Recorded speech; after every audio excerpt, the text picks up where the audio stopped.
Hi, welcome to our channel where we share the most intriguing stories. When Max returned to his peaceful lakeside cabin, he expected silence. He got war. A gleaming metal garage stood 18 feet onto his land, built by a smug HOA queenpin. But Max was no ordinary neighbor. He had maps, law, and vengeance on his side. This wasn't a dispute. This was war. I came back to my lakeside property in Silver Gray, Oregon, expecting two things: peace and quiet. 2 weeks in Seattle working on a freelance engineering report had left me tired, grumpy, and badly in need of solitude. My cabin stood just beyond the tree line, nestled in 4 acres of pine and alder that sloped gently down toward the lake. I'd bought the land 8 years ago, cash, after leaving the Navy. It was perfect. No HOA, no nosy neighbors, just me, the forest, and the water. So imagine my face when I drove up the gravel path and saw a brand new metal structure planted squarely along my southern boundary, big enough to house a fishing boat and an ATV trailer side by side. Shiny aluminum siding, fresh poured slab, painted trim, and right on the door, bolted with smug pride, a weatherproof sign that read, Lakeside Breeze Community Utility Bay. For authorized use only. I put the truck in park and just sat there staring. It wasn't a shed. It was a full-blown garage, a damn warehouse, and it was on my land.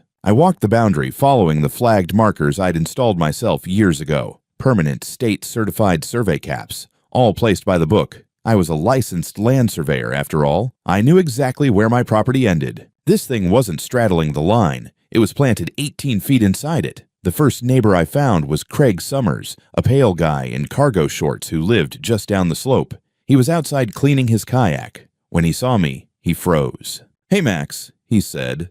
Didn't know you were back." "Apparently," I said flatly, nodding toward the structure. "Who the hell authorized that?" Craig shifted uncomfortably, glancing around like we were being watched. "Look, I don't know all the details. Karen said, well, she said you hadn't been around in months. She told everyone the southern edge was kind of a gray area. She had a map." I didn't bother responding. I walked straight back to the house, grabbed my documentation binder from the safe, and called the county sheriff's department. A deputy named Greenfield came out within the hour. Good guy. Local. Knew the difference between private property and collective fantasy. When I showed him the recorded plat map and the official survey records filed with the Clatsop County Recorder's office, he whistled low. "Yeah, this looks locked in," he said. "That garage is definitely on your land. Did you give them permission?" "No," I said. "Never. I didn't even know it existed until 10 minutes ago." Greenfield took photos, made some notes, and said he'd talked to the HOA. I told him good luck. Talking to Karen Murray was like trying to reason with a hurricane in a pantsuit. Sure enough, she showed up later that evening, dressed like she was going to a garden club mixer. Oversized hat, clipboard, pastel vest, that signature smirk, like the whole world owed her a trophy for existing. "Max," she said like we were old friends, "you're back." "No thanks to you. That monstrosity on my land. Care to explain?" Karen blinked innocently. "That's community infrastructure, Max. You've been gone so long, and frankly, there was confusion about the boundary. Our map indicates that the South Shore portion was historically part of Lakeside Breeze." I held up the plat map. "This is recorded, certified, filed, and legally binding. Your map is toilet paper." Karen's eyes narrowed. "There's no need to be hostile. You weren't here. The land was overgrown. The HOA voted to make use of what appeared to be unclaimed utility space." "Funny," I said, "because last I checked, unclaimed utility space doesn't come with my name on the deed." She smiled. "If you have concerns, take it up with the board." "I will," I said.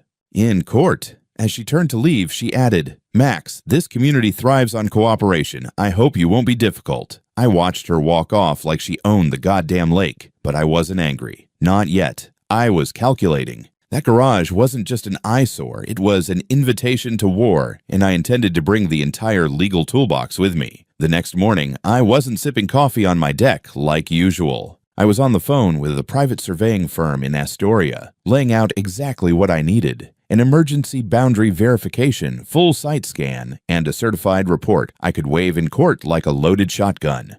They squeezed me in for later that day. By 3 in the afternoon, 2 guys showed up in a dusty white van, lugging a Leica total station and a high-precision GPS rover. I gave them the original plat, the previous survey logs, and walked the perimeter with them while venting. They didn't say much, just did their job. When the chief tech finally looked up from his screen, he said, "Yeah, you're not crazy. That garage is on your land, 18 feet in. Whoever built that thing didn't even try to check setback codes." "That's because they didn't care," I muttered. By the next day, I had their official report in hand, signed, stamped, and cross-referenced with the Clatsop County GIS records, or at least what should have been the GIS records. When I pulled up the public GIS portal to compare coordinates, I froze. Something didn't match. According to the county's online map, the southern boundary of my lot didn't follow the certified coordinates. It was shifted, subtly, but enough to make it look like the garage barely grazed the edge of my land, which it didn't. The real data said otherwise. I cross-checked the shapefiles. Someone had tampered with the GIS entry.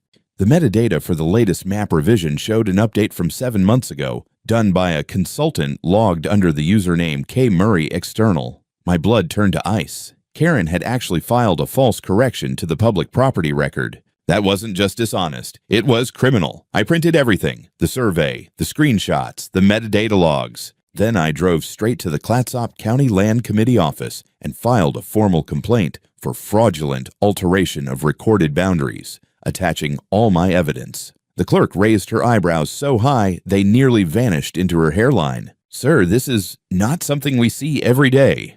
"I'd imagine not," I said. "But you're about to see it go to court." That afternoon, I filed suit in county civil court. Unauthorized construction, unlawful encroachment, damages for loss of use, and injunctive relief. My attorney, Russ McCarthy, a no-nonsense guy with a jaw like a cinder block, told me I had a strong case, especially once he saw the GIS forgery. "This isn't just some HOA squabble," he said. "She altered public data to steal land. That's state-level fraud." I nodded, and I want it all on the record, every inch. We served Karen that same week. Her reaction, pure theater.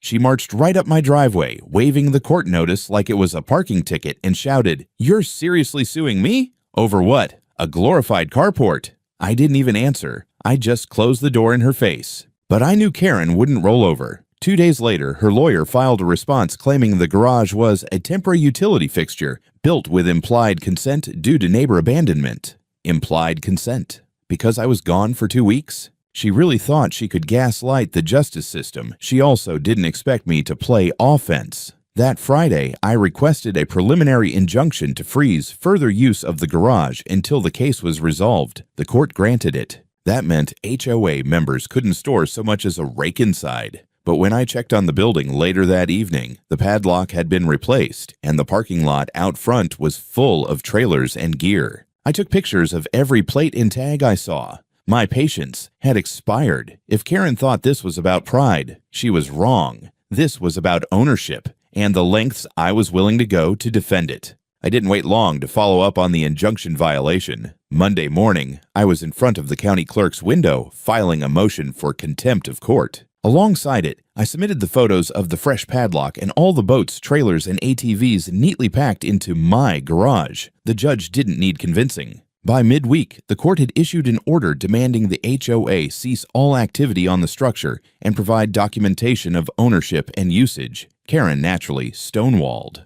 Her lawyer filed a vague affidavit claiming the equipment inside was temporarily placed for storm protection.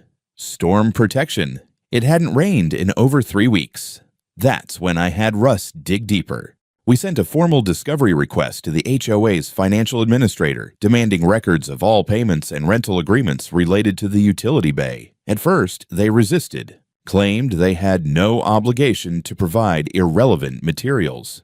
So Russ got a subpoena. 2 weeks later, the package arrived. When I opened the file, I actually laughed. Over the last 8 months, Karen had been renting out my land. She'd signed at least 9 storage agreements with residents from Lakeside Breeze, most at $450 a month, billed under Community Storage Support Fund. Neatly itemized, too. There were receipts, digital transfers, notes from Karen like Max's South Edge, underutilized long-term support. She really wrote that. In total, she'd pulled in over $14,000. 14 grand. While I was out working to keep the lights on, she was running a racket on my soil. Even worse, one of the rental agreements included a line that read, "Property under HOA easement jurisdiction. Owner currently unresponsive." I called the listed renter, Brian Newell, a semi-retired guy with a fishing boat and a labradoodle named Monty. I introduced myself, explained the situation calmly, and asked if he was aware the structure wasn't legally HOA property. "Oh hell," he said. "Karen told us you'd basically abandoned the lot. She said you hadn't paid taxes in years and the community was repurposing it." I laughed so hard I nearly dropped the phone. Not only were my taxes up to date, I had the receipts framed in my office. Brian sounded genuinely rattled. "Listen, I'll come by and get my stuff out. I don't want trouble." "Appreciate it," I said, "but I'm going to have to issue a formal notice anyway." Nothing personal. I spent the next few hours drafting a legal eviction notice for unauthorized storage, citing trespass statutes, and attaching my survey data. I posted laminated copies on the garage door, emailed the renters directly, and even dropped off a few printed versions at their front doors. No ambiguity, no excuses. The fallout was immediate. 3 of the renters came to retrieve their equipment that same weekend. 2 were sheepish. 1 was pissed off and threatened to take it up with Karen. I encouraged him to do exactly that and to ask where his rent money actually went. As for the garage itself, I padlocked it with a heavy-duty security shackle and installed a motion-triggered camera aimed directly at the entrance. I even posted a laminated sign, "Private property. Trespassers will be prosecuted.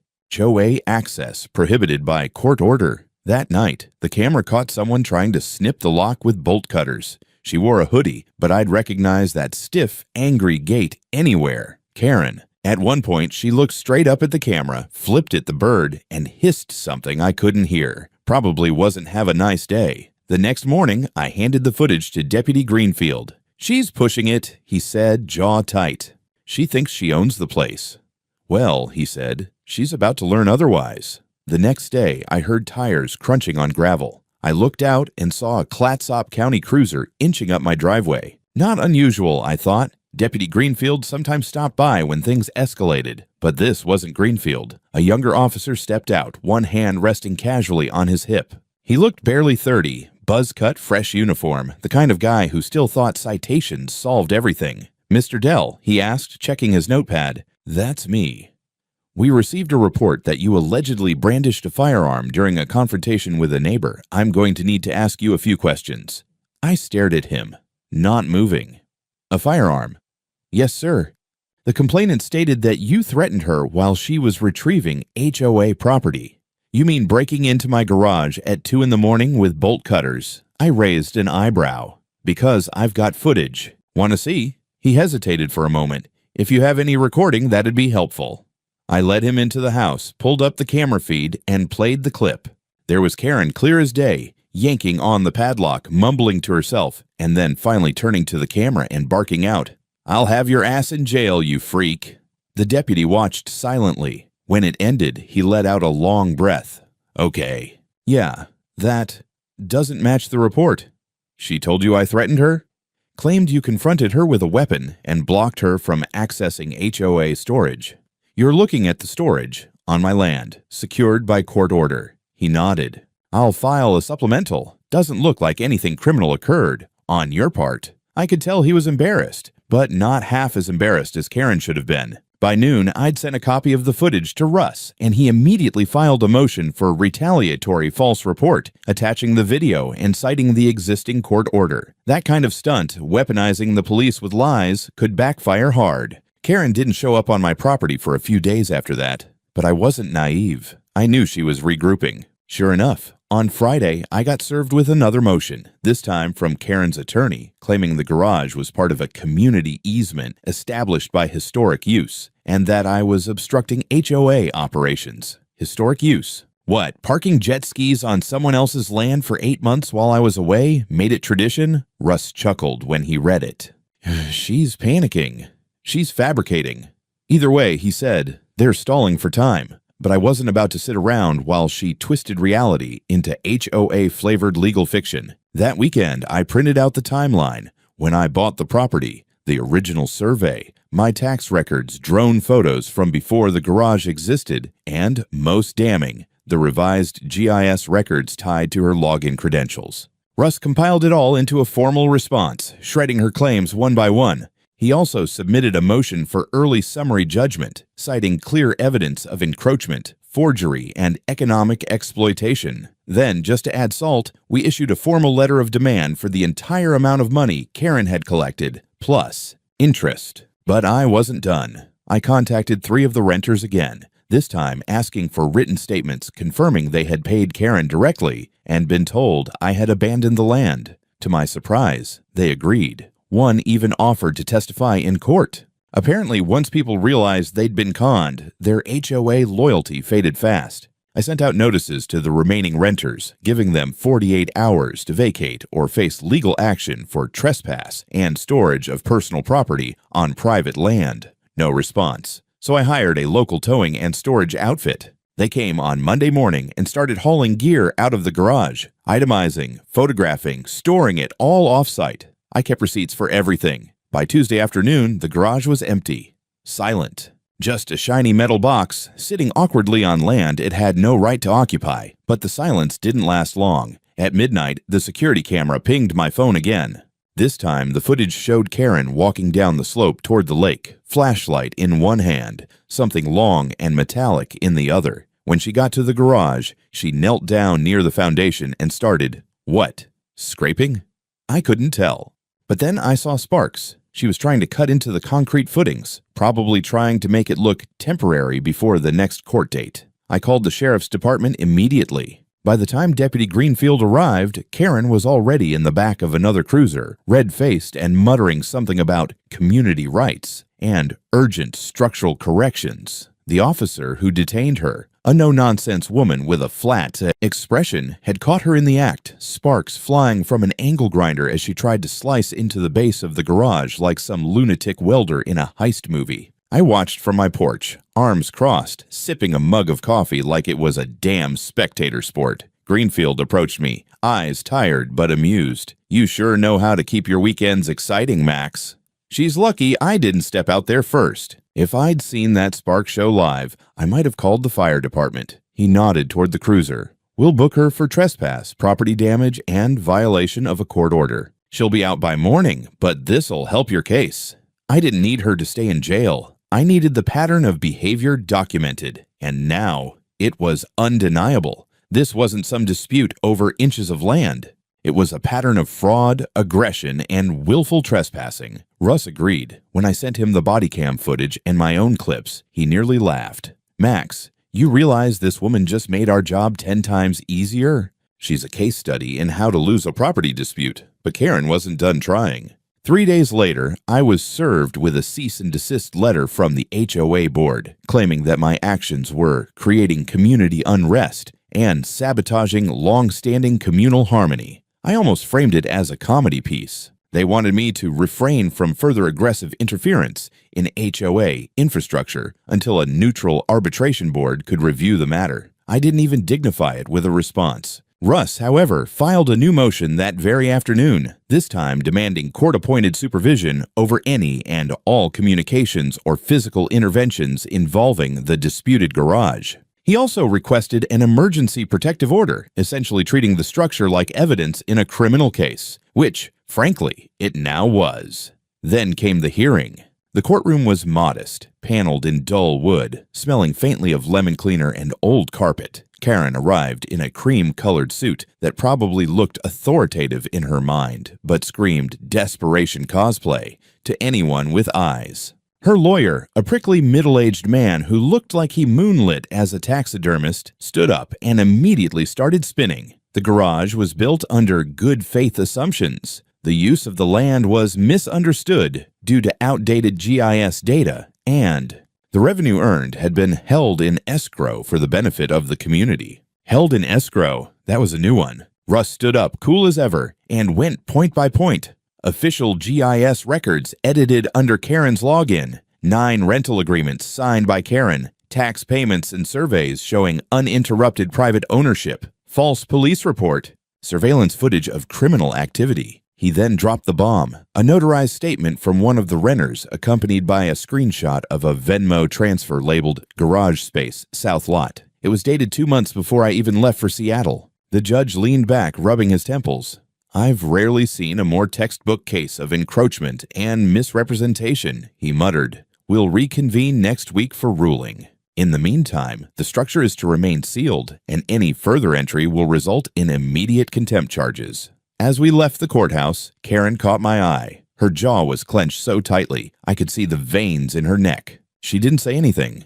She didn't have to. She knew she'd lost the ground, literally and figuratively. But I had a feeling she was still planning something. People like her didn't go quietly. They went clawing, screaming, dragging reputations down with them if they could. And I was just getting started. The garage sat there, gleaming in the morning sun like some smug monument to arrogance. Empty now. Silent. But every time I looked at it, it was like a splinter in my eye. I wasn't about to let it stay longer than necessary. I spent the weekend going through boxes in my shed, digging up every old permit, site plan, and survey map I ever filed since buying the land. I even unearthed the original topo survey I commissioned the week after closing, signed, sealed, notarized, and time-stamped. My ducks were not just in a row, they were wearing marching uniforms. Monday morning, Russ filed the full evidence package to supplement our request for summary judgment. The county court scheduled the next hearing for Thursday. It was shaping up to be the grand finale. And then, right on cue,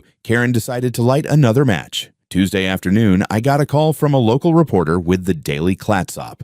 Mr. Dell, care to comment on the HOA allegations? What allegations? That you threatened your neighbors, blocked emergency access, and are unlawfully profiting from shoreline property that was historically communal. We received a statement from the Lakeside Breeze HOA. Would you like to respond before we publish? I nearly dropped my phone. She gave you a statement? Yes, from their communications officer. Let me guess, I said. Her name rhymes with Barron. I hung up, opened my laptop, and sure enough, there it was. A full online article titled Property Owner Sparks Turmoil at Lakeside Breeze, filled with vague accusations, off-the-record comments, and Karen's classic passive-aggressive phrasing, "We only want what's fair. The lake belongs to everyone." The comment section was a mix of bored retirees, HOA loyalists, and people who clearly didn't read past the headline. I didn't have time to argue online. I called Russ, sent him the screenshots, and said, "Add defamation to the list." "You're serious?" "She's spreading false claims in the press. I can prove every word's a lie. She's trying to win in public what she's already lost in court." We issued a cease and desist to the paper, demanded a retraction, and filed a formal motion with the court to include public defamation as part of our damages. Then I went one step further. I wrote a calm, factual letter. It explained point by point what had happened: the property lines, the forged GIS data, the illegal garage, the revenue collected, the court orders violated. I attached images, maps, and video stills, and I emailed it to every homeowner in Lakeside Breeze. It was time the board got a little heat from their own members. By Wednesday, my inbox was on fire. At least a dozen HOA residents responded, some shocked, some apologetic, and 3 who openly admitted they'd been renting space in the community utility garage under Karen's arrangement and had no idea it wasn't legit. One even said, "She told us the original owner died and left it abandoned." That one made me spit out my coffee. Meanwhile, Karen was starting to fray at the seams. Word around the lake was that a special board meeting had been called, unannounced, no minutes, closed doors. Several HOA members told me it was pure damage control, and then I got an anonymous envelope in the mail. Inside, a USB drive labeled only with a sticky note that read, "Ask her about this." I plugged it in, scanned for malware, then opened the only video file. It was grainy nighttime surveillance footage, clearly taken from a neighbor's security cam. The angle looked down toward the garage. The timestamp was from 2 weeks earlier. The video showed Karen unlocking the garage and letting in a man with a trailer. They loaded 2 jet skis, a generator, and 3 boxes. They did it in silence, no lights, no talking. I didn't know who sent the footage, but the implication was clear. Karen wasn't just lying. She was still using the garage under the table. After the court order, Russ just whistled when I showed him. That's contempt. Not just civil, criminal. We had everything we needed now. A fraudulent scheme, real damages, defamation, a court order violation, and now evidence of continued illegal activity. Thursday couldn't come fast enough. Thursday morning was cold and still, with a fog hanging low over Silver Gray Lake. It felt like the whole shoreline was holding its breath. I put on my cleanest shirt, grabbed my folders, double-checked the USB in my pocket, and headed to the courthouse like I was walking into a boxing ring. I wasn't nervous. I was locked in. Karen had tried everything from lies to lawsuits, and now it was time to pay the bill. The courtroom was fuller than usual. A few residents from Lakeside Breeze sat in the back, whispering and occasionally glaring toward Karen, who looked noticeably less confident than during our first hearing. No HOA logos on her suit this time, just beige and desperation. The judge came in, reviewed the docket, and gave a tired sigh before even hearing arguments. Russ stood and went first. He laid it all out like a closing argument in a trial. The certified survey and topo maps proving the garage was on my land. The GIS database edit log showing Karen's credentials used to alter parcel data. The falsified police report claiming I threatened her. The multiple rental agreements and bank transfers for garage space. The fake community infrastructure claim with no permits, no vote, no contracts. The article sent to the press filled with provably false statements. And now, the video, timestamped, geolocated, showing Karen violating the standing order, removing personal goods under cover of night. Every single point came with documents, photos, timestamps. Russ had even called in the guy from the county GIS office to testify under oath that Karen had requested login access for data review weeks before construction. Karen's lawyer tried. God, he tried. He stuttered through objections, called the video uncorroborated, claimed miscommunication, outdated maps, even innocent community intentions. But it was like throwing feathers at a freight train. When Karen finally took the stand, she barely spoke. She kept her chin up, but her voice was shaky. When Russ asked if she had board authorization to construct on my land, she dodged. When did you learn the parcel was not HOA property? I believed it always was. Belief is not a boundary, Ms. Murray. The judge didn't interrupt. He just stared at her with that look judges reserve for people who clearly think they're smarter than the law. By mid-afternoon, it was over. The judge didn't even need recess to deliver the verdict. This court finds in favor of the plaintiff, Mr. Dell, the defendant, Ms. Karen Murray, acting on behalf of the Lakeside Breeze HOA, committed unlawful encroachment, deliberate misrepresentation of property boundaries, defamation, and is in contempt of a standing judicial order. He banged the gavel once and rattled off. The penalties like he was reading a grocery list. $96,000 in damages for unauthorized use of land, $38,000 in legal fees and court costs, immediate demolition of the structure at HOA expense under court, supervision, public retraction issued to the press within 7 days, formal notification to the State Real Estate Board regarding misconduct, referral for criminal investigation into GIS fraud, and false police reporting.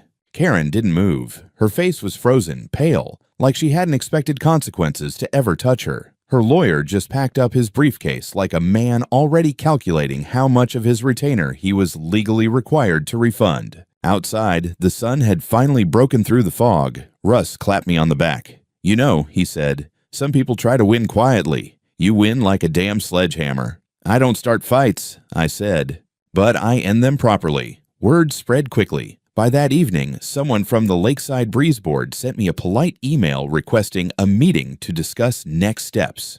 I didn't reply. I'd seen enough of how they conducted business. The next step was theirs, starting with a check. 3 weeks after the ruling, I stood on the edge of my lot watching a demolition crew dismantle the aluminum-paneled monstrosity that had haunted my shoreline for nearly a year. The HOA, under court order, had hired a third-party contractor. I made sure to be there every single day, sipping coffee from a lawn chair while a county marshal oversaw the work. They had to cut the structure into sections, haul it out piece by piece, and then regrade the soil under supervision of a licensed surveyor. My surveyor. Karen never showed. Probably couldn't stomach seeing it taken apart after all the effort she put into pretending it was hers. The HOA sent a single rep, a new guy, mid-30s, polite, exhausted, and clearly there to clean up a mess he didn't create. He avoided eye contact. I didn't press him. I wasn't there to gloat. I was there to watch justice executed one bolt at a time. By midweek, the site was clear.